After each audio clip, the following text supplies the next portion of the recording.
حبايب قلبي وأماراتي الغاليين، وحشتوني قوي من القصة اللي فاتت. جاية لكم النهاردة بقصة كاملة جامدة جدا بقلم الكاتبة المبدعة مي أحمد. يلا بينا نشوفها بتحكي عن ايه. في المستشفى العامة كانت بنت جميلة بتعيط بشدة قدام أوضة العمليات وشكلها متبهدل. جه صاحب والدها لما عرف بالحادثة اللي عملوها وراح عندها بسرعة. محمد قال لها: ده حبيبتي ما تعيطيش، ده قدر ربنا وانتي مؤمنة يا تالين. بس يا عم محمد أنا عايزة بابا، هو وعدني إن هو هيقعد معايا ومش هيسيبني زي ماما. يا حبيبتي هما موجودين في كل مكان حوالينا وشايفينك، فما تعيطيش، لأن كل ما تعيطي كل ما بيبقوا زعلانين عليكي. انتي عايزة تزعليهم منك ولا ايه؟ لا مش عايزة، بس أنا كان نفسي يبقى جنبي، أنا بحبهم قوي والله. خدها في حضنه لأنها لسه طفلة يا دوبك كل اللي عندها 10 سنين، ما تعرفش حاجة. في الوقت ده طلع الدكتور قال له: حضرتك الحادثة كانت كبيرة، للأسف ما قدرناش ننقذ الأستاذ اللي جا فيها. أول ما سمعت كده انهارت أكتر، ومحمد كان حزين عليها وعلى اللي بتشوفه طفلة صغيرة زيها. وقتها افتكر الوصية بتاعت أبوها. فلاش باك. ايه اللي بتقوله ده يا أخويا؟ ربنا يطول في عمرك، انت ليه عايز تعمل الوصية دي؟ خالد قال له: أنا عايز أعمل الوصية دي يا محمد عشان أضمن حق بنتي. أنا عارف إن إخواتي مش هيسيبوها في حالها، خصوصا إن هي وحيدة، وبعد وفاة أمها لو حصل لي أي حاجة أبقى مطمن عليها. خلاص يا صاحبي، اللي تشوفه أنا معاك فيه. باك للوقت الحالي. محمد قال: كأنك كنت حاسس يا غالي، وأنا هحافظ على الأمانة دي لحد آخر يوم في عمري. طب يا دكتور، خلص كل الإجراءات وأنا معاك أهو. وفعلا خدها ومشي، وكان زعلان جدا عليها وعلى صاحبه وعلى اللي بيحصل لها. وخدها وراحوا على البيت. في قصر كبير كان قاعد عاصم بيشتغل على اللابتوب، وفجأة أبوه دخل عليه ومعاه طفلة صغيرة. مين دي يا أبوي؟ وبتعمل إيه هنا؟ هتفتح حضانة ولا إيه؟ كم مرة قلت لك تتكلم معايا باحترام؟ وبعدين البيت بيتي، أجيب اللي يعجبني. البت صغيرة ومش عايزك تضايقها ولا تزعلها، ماشي؟ أزعلها إيه؟ أنت مش شايف البت دي المفروض ما تبقاش قاعدة هنا. لا هتقعد، ومش عايز أسمع كلام كتير يا عاصم. البت دي غالية عليا، أبوها وأمها كانوا ناس غاليين على قلبي. غير كده إن بعد أهلها ملهاش حد. ملهاش حد، فقلت أنت تربيها مش كده؟ اعمل اللي يريحك يا أبوي، بس أهم حاجة البت دي تبقى بعيدة عني، ماشي؟ محمد بصله، والبنت كانت بصاله برعب من طريقة كلامه ومن صوته العالي. وخرج عاصم بغضب وهو بيبصلها، وشاف منظرها ان هي خايفة منه. محمد قال لها: ما تخافيش يا حبيبتي، هو على طول كده، بس لما تعرفيه هتحبيه. هو حنين قوي على فكرة. بس هو بيزعج جامد يا عم، وانا ما عملتش حاجة ليه. ايوه انا عارف يا حبيبتي، هو كل الكلام اللي بتقوليه ده صح. هو كده على طول عصبي. بصي تخليكي بعيدة عنه. تمام؟ تمام. انا عايزة انام، انا تعبانة قوي يا عمو. طب يا حبيبتي تعالى اخدك على الأوضة. وفعلا خدها وداها في الأوضة وغطاها ونزل، وهو متعصب جدا من ابنه ومن تصرفاته الغريبة مع الطفلة اللي ما ذنبهاش أي حاجة. وفي شركة عاصم الكيلاني للاستيراد والتصدير كان قاعد بغضب وهو بيزعق للموظفين: انتوا كلكم ما تعرفوش تشتغلوا، انا مشغل شوية حمير عندي، الورق ده يتراجع تاني، ولو شفت اي غلط منكم تاني اعتبروا نفسكم كلكم مطرودين. خلص كلامه ودخل بغضب، وصاحبه وشريكه دخل وراه. رائد قال له: في ايه يا عم؟ ايه اللي مزعلك على الصبح؟ انت على طول كده، اهدى شوية عشان صحتك. بقول لك يا رائد، حل عني. وبعدين اهدى ايه اهدى؟ انت شايفني بشد في شعري ولا ايه؟ يا صاحبي انا شايفك متعصب من غير سبب. ايه اللي عصبك على الصبح كده بس؟ كل حاجة حواليا بتعصبني. ابويا رايح يجيب بنت من الشارع وبيقول لي ان دي حرية شخصية. انا مش فاهم ده بيفكر كيف. يا ابني هو حر يعمل اللي يعمله، انت ايه اللي مزعلك في الموضوع؟ انا ما فيش حاجة مزعلاني، بس انت عارف انا ما بحبش الاطفال ولا الستات. يبقى يعمل كده ليه؟ ها؟ هو يعني مش عارف ان انا ما بحبش كده؟ عارف يا صاحبي، ده انت اغرب حد شفته في حياتي. بتعمل كل ده وانت لسه عندك 25 سنة، يعني شاب والمفروض تروش وتحب الستات. لكن انت غريب قوي الصراحة، مش مشغل ولا ست في الشركة، غير انك عندك عقدة نفسية للاطفال. ما ردش على كلامه وحاول يهدي نفسه من اللي عمله أبوه، لكن كل ما يتذكر إن هو عمل كده من غير ما ياخد إذنه يتعصب أكتر ويزيد في العصبية. بعد وقت رجع على البيت ولقى أبوه قاعد مع البنت دي وبيلعب معاها وبيضحك. راح لعندهم ومعالم العصبية باينة على وشه. محمد قال: كويس انك جيت يا حبيبي. ايه رأيك نتعشى سوا دلوقتي؟ لا انا شبعان. شوف الهانم الصغيرة عايزة تاكل ولا لا؟ تالين بصت له باستغراب من طريقته وما ردتش. انا كم مرة يا عاصم قلت لك ما ينفعش الطريقة اللي بتتكلم بيها مع البت دي عيلة لسه عندها 10 سنين ما تعرفش حاجة. وانا قلت ايه يعني؟ انا ما قلتش حاجة. عن اذنك بقى انا تعبان وعايزة اخش ارتاح. خلص كلامه وسابهم ودخل، وهي كانت عايزة تعرف هي أذته في ايه أو عملت له ايه علشان يكرهها كل الكره ده، لكن محمد محسسهاش وخدها وراحوا ياكلوا. محمد كان بيحاول يعوضها عن كل حاجة، وكل يوم يجيب لها لعب وحاجات كتير. وفي يوم محمد خرج علشان كان تعبان جدا وراح يكشف. صحيت من النوم ونزلت على المطبخ علشان تشرب. في الوقت ده كان هو في المطبخ بيشرب قهوته، وأول ما شافته قدامها وقعت إزازة المية من إيديها. عاصم غضب: ايه القرف ده؟ انت غبية. أنا مش غبية، بس أنت خوفتني. مش مفروض تعمل صوت في المطبخ؟ لا والله. انت متأكدة انك طفلة؟ هي في طفلة لسانها طويل زيك وهترد؟ أنا مش لساني طويل، أنت بتزعج فيا. أنا هقول لعمو محمد لما يجي. لا والله. وانت مفكرة انك هتخوفيني باللي بتقوليه ده؟ بقول له كده بالتتي، الشغل اللي بتعمليه ده مش هياكل معايا. شغل ايه يا عم انت؟ انا مش فاهماك. انا جاي اشرب واروح على اوضتي، مش هزعجك والله. بصلها بغضب وسابها وخرج وكان على اخره، وهي خدت ازازة المية وطلعت تجري على اوضتها من كتر الخوف منه. في الوقت ده جه ابوه وشافه وهو خارج من المطبخ، وتالين كمان لما كانت خارجة. انت برضك عملت لها حاجة؟ يا اخي حرام عليك، البت يتيمة مش حملة عصبيتك واللي بتعمله ده. لا يا بابا، شايفني ماسك عصاية وبضرب فيها؟ انا ما عملتلهاش حاجة على فكرة. ربنا يهديك يا ولدي. بصله بغضب وما ردش، فهو على طول متضايق وعصبي جدا لأبعد الحدود، ومشي وراح على الشركة بتاعته زي كل يوم. وتالين كانت قاعدة في أوضتها خايفة جدا. دخل عليها محمد وشافها بالوضع ده، قرب عليها: انتي قاعدة ليه كده يا حبيبتي؟ حد قال له كلمة زعلتك؟ زعلانة جدا يا عمو، ابنك كل ما يشوفني يزعق فيا. يا عم أنا عايزة أروح عند بيت بابا وماما، مش عايزة أقعد هنا، ده كل ما يشوفني يبهدلني كده. ابتسم على براءتها وطفولتها. خلاص يا حبيبتي ما تزعليش، انا معاكي ومش هخليه يقرب منك تاني، تمام؟ بس يا عمو انت مش موجود على طول، وهو كل ما يشوفني يزعج من غير ما اعمل له حاجة. سيبك مني، ما تتعامليش معاه خالص، خليكي دايما معايا انا. مش انتي بتحبي عمو محمد؟ ايوه بحبك جدا يا عمو. وانا بحبك قوي يا صغير. يبقى تسمع الكلام وملكيش دعوة بعاصم. حاضر يا عمو، هعمل كل اللي انت قلت عليه. ابتسم على طيبتها وحس ان ابنه بيزودها جدا في اللي بيعمله. عدى الوقت، وطول الوقت كل ما يشوفها كان يزعق فيها جامد. كانت بتخاف منه جدا، ما تقدرش تقرب منه ولا تتكلم معاه. حتى ابوه كان دايما ينفر منه، بس كان بيعملها زي بنته. عدت السنين وعدوا 8 سنين بحالهم، لحد ما كبرت البنوتة الصغيرة وبقت آنسة جميلة عندها 18 سنة. تالين قالت: يا بابا افرح، بنتك طالعة الأولى على المدرسة كلها، أنا مبسوطة خالص. طول عمري فخور بيك يا قمر انتي. طب يا بابا يا حبيبي، ها فين الهدية اللي وعدتني بيها؟ أنا مش هتنازل عنها أبدا. وانا مش هخليكي تتنازل عنها. انتي قولي عايزة ايه وانا هجيبهولك يا قمرايا انتي. أنا عايزة أروح البحر، نفسي يا أبويا أروح زي باقي صحابي. وهي بتتكلم دخل عاصم، كان بيبصلها ببرود. أول ما شافته استخبت في أبوها. سمعيني، بتقولي ايه يا ست الحلوة؟ عايزة تروحي فين؟ كم مرة قلت لك ممنوع البحر والكلام ده؟ قلت ولا ما قلتش؟ كانت ساكتة وبصة في الأرض بخوف، ومحمد باصص له بغضب. وانت مالك بيها؟ هي بتقول لك انت ولا بتقول لي انا؟ وبعدين يا عاصم، انا هاخدها واعمل لها كل اللي هي عايزاه.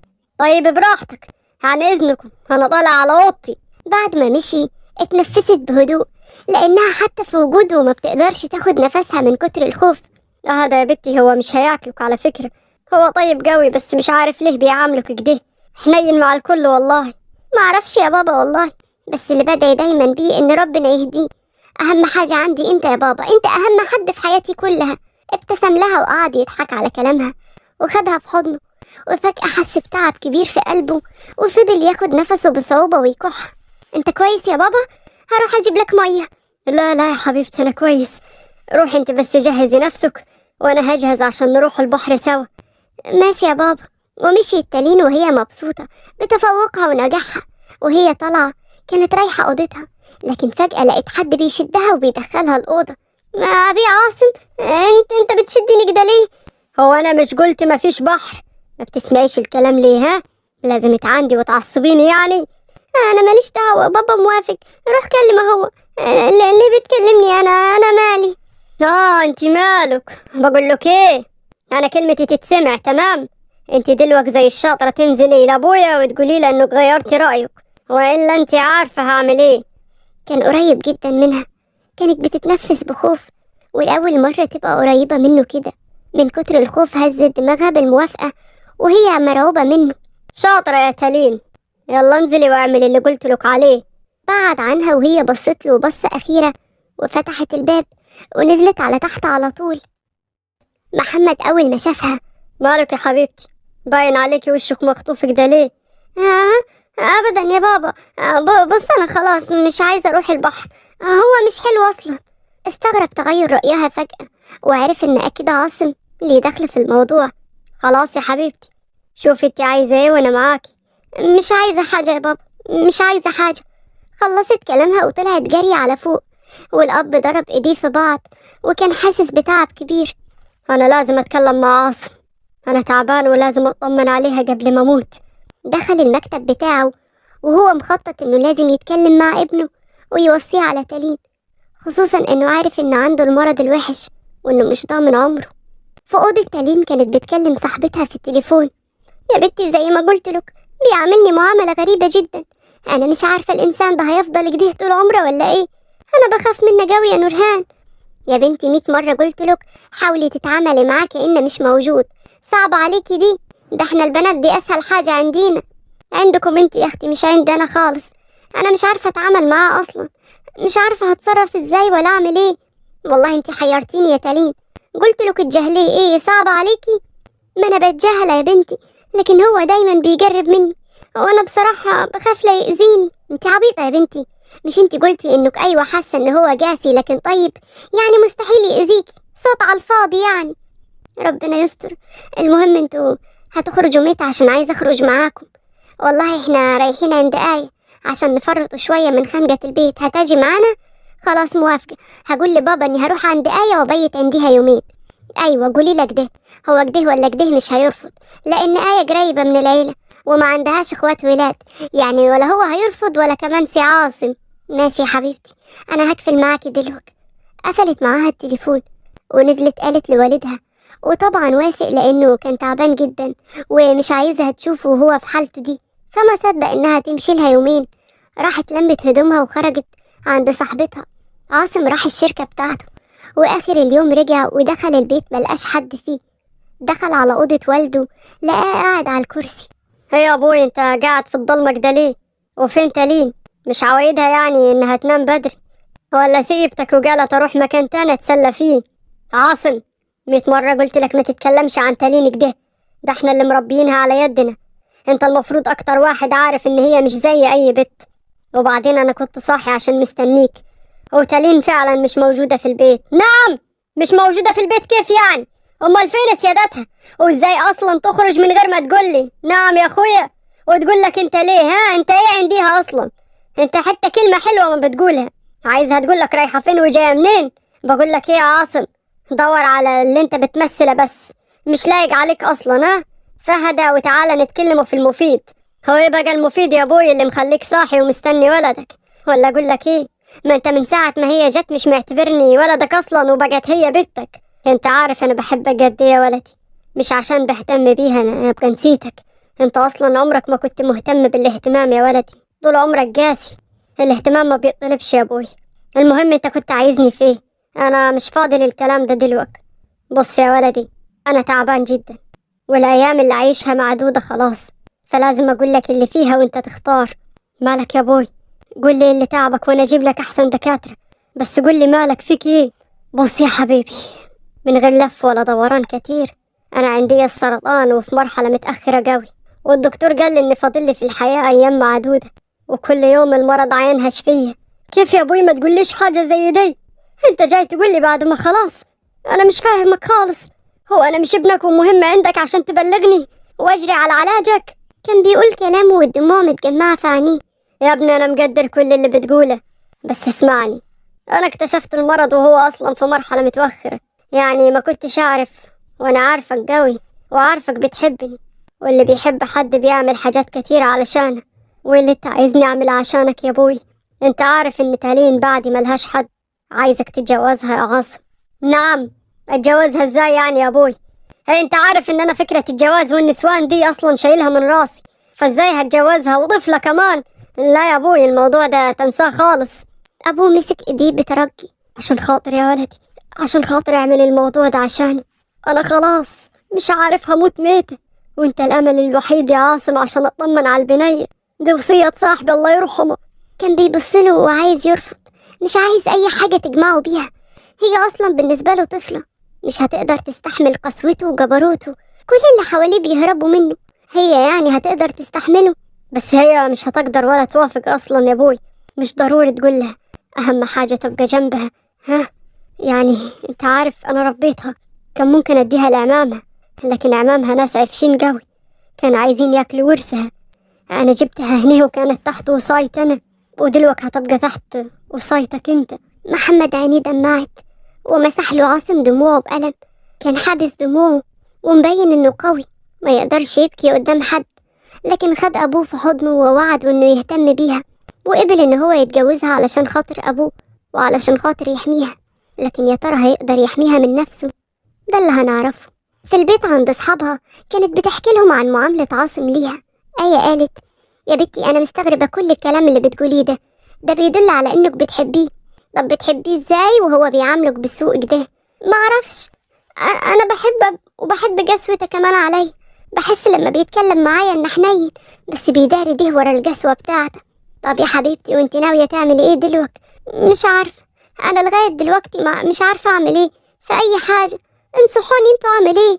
نورهان ردت عليها: سيبيها على ربنا وحاولي تخرجي الحب ده من دماغك، ده اكيد حب مراهقة يا بنتي، انتي ما شفتيش منا اي حاجة اصلا تخليكي تحبيه من وانتي صغيرة وهو بيكسى عليكي، وانتي بتقولي بتحبيه، انتي اكيد مش طبيعية. استغربت كلامهم، محدش فاهمها، محدش حاسس بيها. من طريقة كلامه ومعاملته ليها باين انه بيخبي حاجة، علشان كده دايما بتديله العذر، ويمكن ده غلط، لكن مفيش غلط في الحب، الحب مش بإيدينا. بعد مرور يومين من قعدتهم سوا، في اليومين دول تعب جدا محمد، كان حاسس بنفسه ان هو مش قادر ياخد نفسه، حتى نقلوه المستشفى. وهي اول ما سمعت راحت على المستشفى وهي بتعيط. كان عاصم واقف قدام اوضه العنايه المركزه، وكانت داخله لكن شد ايديها ومنعها. سيبني ادخل، عايزة اطمن عليه. انت ايه يا اخي، حرام عليك. الدكتور قال ما ينفعش حد يدخل عليه، في خطر على حياته، انت عايزة تأذيه. وقفت وعينيها كانت حمرة من كتر الدموع. بس انا مش هأذيه، انا عايزة اطمن عليه، ده ابويا حبيبي، مش عايزاه يسيبني زي ما كلهم سابوني. ان شاء الله ما فيش حاجة هتحصل، اهدتي بس. وهما بيتكلموا شافوا الدكاترة بيدخلوا عليه بسرعة. هنا هي وحتى عاصم فقدوا السيطرة على نفسهم وجريوا ورا الدكاترة على الأوضة بسرعة. الدكتور كان بيحاول ينقذه، لكن خلاص كان الموت اتمكن منه وما قدروش ينقذوه. في يا دكتور، ايه اللي حصل؟ البقية في حياتكم، الوالد في رحمة ربنا. الكلمة دي نزلت على قلبها زي الصاعقة، وطبعا عاصم أخفى وجهه بمهارة، وهي كانت مش مصدقة وواقفة ومبرقة عينيها. لا بابا لا، أنا ملحقتش أودع، لا. فضلت تعيط جامد، حس بوجعها وقرب منها لأول مرة يكون حنين معاها، وأول ما قرب منها كان طوق النجاة ليها. لقت نفسها بترمي نفسها في حضنه. أنا عايزة بابا، رجعهولي، قول ان انا هسمع الكلام بس ما يسيبنيش. عاصم كان بيحاول يداري دموعه، ألم الفراق صعب قوي على قلبه، لكن هو لازم يكون قوي زي ما اتعود دايما انه يداوي جراحه. هداها وقعد يملس على شعرها. شش، اهدي، مفيش حاجة، مفيش اي حاجة مستاهلة، انا معاكي. هو دلوقتي في مكان احسن منينا، وبعدين عشان انتي بتحبي ما تعيطيش، افرحي له عشان نترحم من التعب. كانت بين احضانه، وكان حاسس قلبه لأول مرة يدق. أيوة بيدق جامد جدا، وهي ماسكة فيه زي الطفلة الرضيعة اللي خايفة لا تفقد أبوها. فجأة حس بتقله على صدره، لقاها أغمى عليها، شالها بخوف وجري بيها على الأوضة علشان يفوقوها. وفعلا الدكتور جه وكشف عليها، وعرفوا إن عندها انهيار حاد، وإنها كمان ممكن تدخل في غيبوبة كام يوم علشان تستوعب اللي حصل. كان قلبه وجعه عليها قوي، بس ده قدر ربنا ومحدش بإيده يعمل حاجة. عدى الوقت وكل حاجة كانت تمام. كان بيجي يطمن عليها بعد ما خلص إجراءات الدفن بتاعت والده. صحابها كانوا زعلانين عليها وكانوا بيجوا يزوروها وهي في عالم غير العالم. كانت داخلة في حالة صدمة، وخرجها ورجعت معاه على البيت. كان بيهتم بيها، كان لأول مرة في حياته يبقى حنين عليها. انت كويسة دلوقتي ولا حاسة نفسك تعبانة؟ أنا كويسة، أنا داخلة. وكانت لسه رايحة تمشي ما قدرتش تصلب طولها. بسرعة جري عليها وشالها بين إيديه. بصت في عينيه وهو كمان بص في عينيها وكمل طريقه، وركب بيها على السلم لحد ما وصلها الأوضة. حطها على السرير بالراحة. ارتاحي دلوقتي ماشي، انا هنزل اروح الشغل اخلص كام حاجة وهاجي على طول. وكان لسه رايح يمشي لكن مسكت ايده. شكرا يا عاصم، شكرا على وقفتك معايا. انا الصراحة مش عارفة اقولك ايه. ما تقوليش حاجة يا تالين، ارتاحي انت بس، ارتاحي. خلص كلامه ونزل، وهي حطت ايديها على قلبها اللي كان بيدق بسرعة، ودموعها نزلت غصب عنها لما افتكرت ابوها محمد اللي ربها، وكانت خايفة لعاصم يطردها، فهي ملهاش مكان بعد محمد الله يرحمه. وبعد مرور شهر على الأحداث دي كانت هي دايما مع أصحابها بييجوا يزوروها ويحاولوا يطلعوها من الموت، وهو كان بيهتم بيها. في يوم صحيوا على صوت زعيق جامد جاي من تحت. نزلت على السلم وشافت راجل كبير كان بيتخانق مع عاصم. عبد الجواد قال: اسمع يا اخينا انت، انا لما اقول كلمة تتسمع. احنا حدانا في البلد البت لازم تتربى وسط عيلتها، وبما ان ابوك الله يرحمه مات ما ينفعش البت خلاص تتربى بعيد منينا. وانتم عايزين ايه يعني؟ عايزين نسلمكم مرتي عشان تعملوا فيها اللي انتوا عايزينه ولا ايه؟ انت بتقول ايه يا اخينا انت؟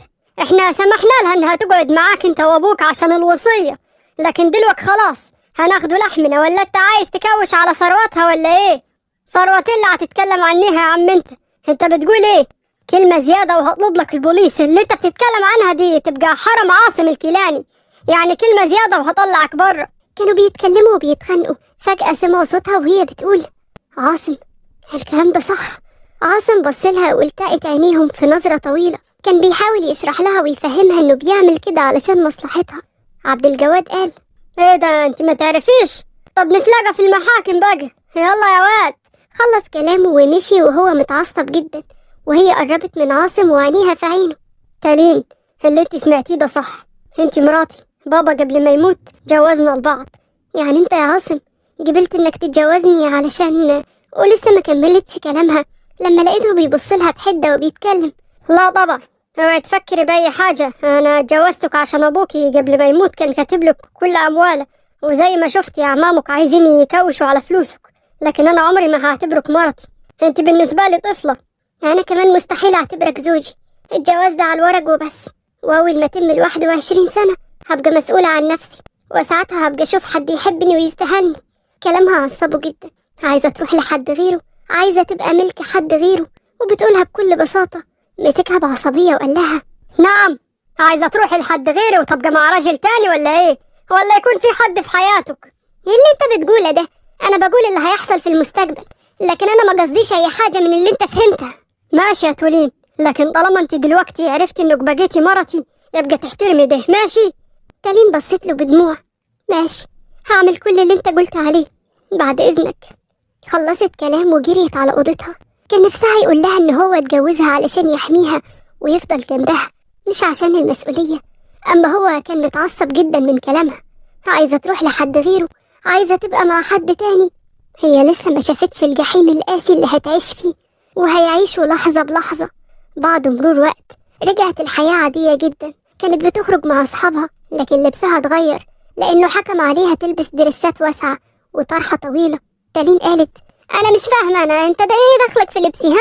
كل واحد حر في لبسه، أنا ما بتدخلش في لبسك على فكرة. بقول لك ايه، اللي انا هقوله يتنفذ من غير اي كلام. واذا كان بابا ما عرفش يربيك انا هربيكي من اول وجديد يا تالين. كانوا بيتكلموا هما في السوق، وفجأة بنت زي القمر قربت من عاصم وحضنته قدامها. رولا قالت: عاصم عامل ايه يا قلبي؟ اشتقت لك والله. ايه مش بتسأل عليا ليه يا حبيبي؟ تالين عينيها كانت على وسعها من الصدمة، وبتتفحص البنت بعينيها ومستنية رد ببرود ولا مبالاة. ازيك؟ كان اسمك رولا ولا مش كده؟ الحمد لله، انا مش فاضي عشان اسأل على حد. رولا اتحرجت من رده.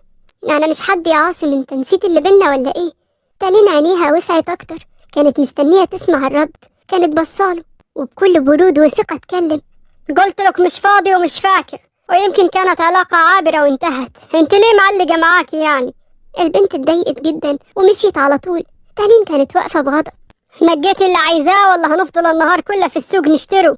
بس انا مش هلبس ده، وشوف مين اللي هيلبسها. خلي البت الملزقة اللي كانت واقفة معاك دي تلبسها هي. والله بقول لك ايه، احترمي نفسك يا تالين، احنا في مكان عام، احترمي نفسك احسن لك. ماشي؟ بصت له بغيظ وخدت الحاجات ومشيت، وهو كان ماشي بعصبية ومتضايق منها.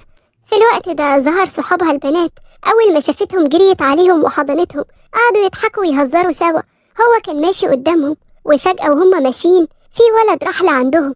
عاصم عينيه بقت لونها أحمر وعاوز يعرف هو الراجل ده أو الشاب اللي بيقرب منهم مين. وائل قال: عاملة ايه يا تالين؟ الحصة كانت ناقصاكي بتاعت الكورس والله، حتى المس قالت عليكي هتطلع من الأوائل إن شاء الله. تالين كانت بترد عادي جدا، ما تعرفش أي حاجة، وفجأة لقت عاصم فوق راسها.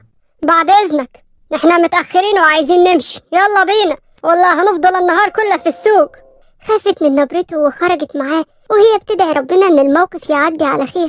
نورهان قالت: يا لهوي، أنا حاسة إن عاصم ده هيعمل منها كفتة. كان لازم يعني يا وائل تظهر دلوقتي. ربنا يعينها، أنا ذات نفسي خفت. وفي البيت كان متعصب جدا وبيكسر كل حاجة. انت بتزعج ليه؟ عايز افهم. عاصم راح عندها ومسك دراعها جامد وزنقها في الحيطة وقال: عايزة تعرف ايه؟ كنت مبسوطة وهو بيمسك يدك عادي؟ هو كأن ليه كلام معاكي طبعا على طول. ما ابوي انا اللي كان سايب لك البحر على السايب، مش كده؟ قولي ايه اللي بينك وبينه؟ انت مريض. انا ابويا مربيني كويس قوي واحسن تربية، مش عشان خلاني على اسم واحد زيك هيخليك تتحكم فيا. ابعد عني بقى. ابعد عنك ازاي يعني؟ ما انت لازم هتجاوبيني بالذوق يا اما بالعافية. لا مش فاهمة، وبقول لك اخر مرة يا عاصم ما تخلينيش اكرهك اكتر من كده وسيبني. لا مش هسيبك غير لما تقولي ايه علاقتك بيه. رايحة جاية طبعا تقضيها مع الشباب هناك. اول ما خلص كلامه لقى قلم كبير نزل على وشه وبصت له بغضب. انت كيف تجرأ تمد يدك عليا؟ انت اتجننتي؟ ده اكبر رجال الاعمال مش بيقدروا يرفع عينهم فيا، وانت يا حتة عيلة تضربيني بالقلم. طب انا هوريكي. تالين خافت منه جدا، وفجأة لقيته بيمسكها من دراعها جامد وبيجرها وراه، وهي مش عارفة رايحة فين، ودموعها مغرقة وشها. كانت بتترجاه وتعتذر منه، لكن ما كانش فيه أي رد. رماها في الأوضة وقعدت على الأرض، اتجرحت رجلها. أنا آسفة والله، مش هعمل كده تاني يا عاصم، طلعني يا عاصم. بصلها وبص للأوضة الضلمة. المكان ده اللي هتفضل فيه، لما تعرفي تحترميني وكيف تتعاملي معايا ابقى طلقك. خلص كلامه وسابها. فضلت تعيط لأنها عندها فوبيا الأماكن المغلقة. هو كان عارف كده، لكن الغضب والقسوة عموه وخلوه مش شايف حاجة غير كرامته وكبرياءه المجروح. خرج وراح الشركة عادي جدا، لكن من جواه كان متعصب. كل ما يفتكر نظرات الشاب ده ما يعرفش ايه اللي بيحصل له، بيتجنن. آخر الليل رجع وكان رايح على أوضته، ولكن افتكر إن هي محبوسة. راح لعندها بسرعة وشافها وهي مغمى عليها. صعبت عليه جدا وندم على اللي عمله معاها. لقى نفسه بيشيلها وراح بيها على الأوضة، ومسك إزازة البرفان ودلقها على وشها. خافت وصحيت بدون وعي وحضنته بسرعة. احميني يا ابوي، أنا والله ما عملت حاجة، والله ما هعمل كده تاني، بس سامحني. احميني يا أبي، والله ما هعمل حاجة تاني، والله ما هعمل كده تاني، بس سامحني. كانت حضناه وبتتحمى فيه رغم إن هو السبب في الأساس من اللي حصل لها. طبطب عليها وهداها ونيمها على السرير، وخرج بعد ما اتأكد إنها كويسة، وقرر لازم يبعد عنها. هو إنسان معقد ومش هيقدر يخلي طفلة زيها تتعلق بيه، مش هتستحمل قسوته، وهو قايل لأبوه كده. لكن يا ترى هيقدر يشوفها مع حد تاني؟ هو ما ينكرش إن الطفلة دي قدرت إنها تاخد مكانها في قلبه من وهي صغيرة، واخدة مكان في قلبه. لكن مش لازم يضعف، لازم يفضل قوي حتى لو هيدوس على قلبه. وفعلا بعد الحادثة دي ما وجعهاش وسافر في شغل، لكن في الشغل صاحبه كان مستغرب منه جدا، وقرر إن هو يواجهه باللي في دماغه. رائد، ممكن أتكلم معاك وأقول لك حاجة؟ أنت أغرب إنسان شفته في حياتي. أنا أختي آية لما حكت لي اللي أنت عملته مع البت أنا ما صدقتش. عاصم كان شغال على اللابتوب. بقول لك ايه، خليك في الشغل بتاعك، انا مسافرة اخلص الشغل ومش عايز اي كلام في امور خاصة، تمام؟ انت ليه بتعاقبها على حاجة ما ذنبهاش فيها حاجة؟ كل حاجة بتقارنها برندا اللي خانتك. على فكرة الستات مش كلهم واحد. عاصم مسك القلم كسره ورماه على الأرض وبص بغضب. لا كلهم واحد، عارف ليه؟ لانهم صنف بيحب نفسه، بس كلهم بيحبوا الفلوس، ولما تديهم الامان بيخونوا، بتلاقي نفسك وحيد في الاخر. رائد قال له. عارف الفرق بينك وبين رندا ايه؟ ان هي كانت خاينة وعجتك في الناس، وانت بتعمل ايه؟ بتعجب طفلة مسكينة كل ذنبها في الحياة انها وقعت في جحيم قاسي زيك. انا ما عنديش مكان للحب، دي حياتي وهتفضل كده، وارجوك ما تتكلمش تاني. انا هخرج من حياتها واخليها تكمل مع اللي يستحقها لما نشوف، مع اني متأكد انك ما تقدرش تبعد عنها، بس هسيبك تاخد قرارك يا صاحبي. محدش بيشيل شيلة حد، انت هتشيل شيلة نفسك. كمل شغله عادي جدا، لكن من جواه كان في نار بين قلبه وعقله اللي بيقول له ابعد علشان ما تأذيهاش اكتر من كده. اما هي كانت قاعدة مع اصحابها بتحكي لهم ان هي حزينة جدا. ايه يا بنتي، بعد اللي عمله فيكي برضه بتشفعي له؟ انا مش فاهمة ايه الحب الغريب ده، القلب وما يريد بقى. يا بنتي انت لسه صغيرة وقدامك العمر طويل، ليه ماسكة في واحد كل ما يشوفك يهينك من وانت صغير وانت بردك متمسكة بيه؟ تالين بصت لهم بدموع. انتوا ليه مش قادرين تفهموني؟ انا مش عارفة اكره. انتوا ما عارفين، هو ما واجهنيش بعد اللي عمله، مع اني كنت هموت، لكن سافر وهرب. دايما بيهرب، حتى لما بص في عينيه بيهرب مني، مش عارفة ليه. نورهان خدتها في حضنها. يقطعني يا حبيبتي، خلاص وجعتي قلبي عليكي، ربنا يفتح قلبها الأعمى ده. كانت بتعيط وما كانتش بتعمل أي حاجة تاني ولا بترد، بس بتدعي ربنا في سرها إن يجمعوا بيها. عدى شهر ورجع على البيت. كانت قاعدة بتتفرج على التلفزيون واتفاجئت بدخوله عليها. تالين قالت بفرحة: أبي أخيرا رجعت، أنا مبسوطة جدا. ايوه رجعت يا تالين، بس مش عايز يبقى في بيني وبينك اي حاجة. انا رجعت عشان ابعدك عني بعد اللي حصل وكنت هتموتي فيها. انا مش هضمن نفسي، فارجوكي ما تحاوليش تختلطي بيا.